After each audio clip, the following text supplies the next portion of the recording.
জাতীয় ইসলামী ছাত্র শিবির কেন্দ্রীয় কার্যকরী পরিষদের অন্যতম সদস্য, কেন্দ্রীয় এইচআইডি সম্পাদক, ছাত্র নেতা আব্দুর রহিম ভাই, উপস্থিত ইসলামী ছাত্র শিবির কেন্দ্রীয় কার্যকরী পরিষদের অন্যতম সদস্য, কেন্দ্রীয় স্কুল সম্পাদক, ছাত্র নেতা শিক্ষিকা আহমদ ভাই, উপস্থিত সম্মানিত জেলা সভাপতিবৃন্দ, শাহজালাল বিজ্ঞান ও প্রযুক্তি বিশ্ববিদ্যালয়ের সম্মানিত সভাপতি, উপস্থিত ইসলামী ছাত্র শিবিরের সিলেট মহানগর এবং জেলা শাখার সাবেক সংগ্রামী সভাপতিবৃন্দ, উপস্থিত দেশ এবং জাতির কর্ণধার, এদেশের আশা আকাঙ্ক্ষার প্রতীক বাংলাদেশ ইসলামী ছাত্র শিবিরের সংগ্রামী তৌহিদি জনতা, উপস্থিত সংগ্রামী সিলেটবাসী, উপস্থিত সম্মানিত সাংবাদিক বন্ধুগণ, উপস্থিত প্রশাসনের সম্মানিত কর্মকর্তা এবং সদস্যবৃন্দ, আসসালামু আলাইকুম ওয়া রাহমাতুল্লাহ। সংগ্রামী উপস্থিতি, আপনারা জানেন দীর্ঘ 16 বছরের জুলুম নির্যাতন নিষ্পেষণের শেষে প্রতিবাদের কবর রচনা করার মধ্য দিয়ে, জুলাইয়ের বিপ্লবের মধ্য দিয়ে আমরা একটি নতুন বাংলাদেশ পেয়েছি।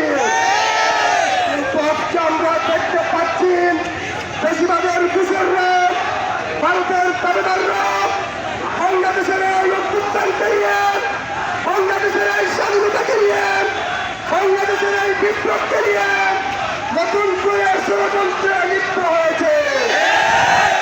আমরা তথ্যহীন বলতে চাই, আপনারা যারা নতুন করে প্রতিবাদ কায়েম করতে চাচ্ছেন, নতুন করে বাংলাদেশকে নিয়ে ষড়যন্ত্র করছেন, আপনাদের এই বাংলাদেশে নতুন করে সংসার গ্রহণ করা, সংসার গুণাম বাংলাদেশের তৌহিদি ছাত্র জনতা তা পুলিশ করে দেবে ইনশাআল্লাহ।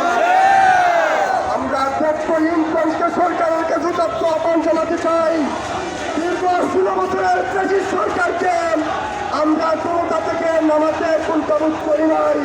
তাদেরকে ক্ষমতা থেকে নামাতে মাত্র 35 দিন প্রয়োজন হয়েছে।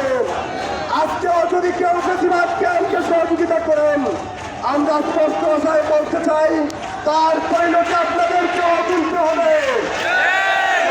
উপস্থিতি, আমরা গতকালকে লক্ষ্য করলাম আমাদের একজন ভাই যাকে এর কাছ থেকে টেনে নিয়ে ইসলামের সদস্যরা, ইসলামের সন্ত্রাসীরা হত্যা করে শহীদ করেছে।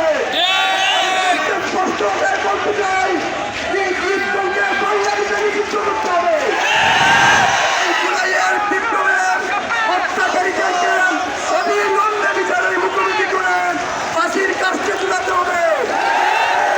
এদেশের ছাত্র জনতা তাদের সামনে নিয়েছেন, সরাসরি কোর্ট বসিয়ে ছাত্র জনতার আদালতে তাদেরকে ফাঁসির কাজ করে জানাতে হবে। আমরা আজকে দেখবেন বলতে চাই, সংগ্রামী উপস্থিতি, কিভাবে সন্ত্রাসীদেরকে ব্রিটিশকারীদেরকে সাহায্য করতে হয় আমরা 36-এর জুলাইয়ে তা দেখিয়ে দিয়েছি।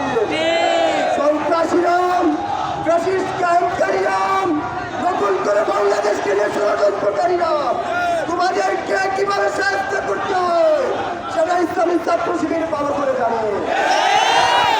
সাবধান করে দিতে চাই, বাংলাদেশকে নিয়ে ষড়যন্ত্র বন্ধ করুন। বাংলাদেশকে নিয়ে নতুন করে আপনাদের এখানে বসবাসের স্বপ্ন বন্ধ করুন। আমরা আজকে ছাত্র শিবিরের পক্ষ থেকে সকল ছাত্র জনতাকে, সকল শ্রেণী পেশার মানুষকে উদাত্ত আহ্বান জানাতে চাই, আসুন আমাদের এই অভ্যুত্থানকে, আমাদের এই বিপ্লবকে আমরা আমাদের জীবন দিয়ে আমরা সেটাকে টিকিয়ে রাখি। সেই উদাত্ত আহ্বান জানাচ্ছে সংগ্রামী উপস্থিতি, আপনাদের সাথে আবারও আমাদের দেখা হবে রাজপথে স্লোগান ইনশাআল্লাহ। এখানে কোনো সন্ত্রাসীদের টাই সিলেটে হবে না ইনশাআল্লাহ, কোনো ক্যাম্পাসে সন্ত্রাসীদের টাই হবে না। সংগ্রামী উপস্থিতি, আকাশ গগন বিতাড়িত পন্থী আমরা আল্লাহ তাআলার তাকবীর দিতে চাই। সবাই সমস্যারে আমরা তাকবীর দিব। নারায়ে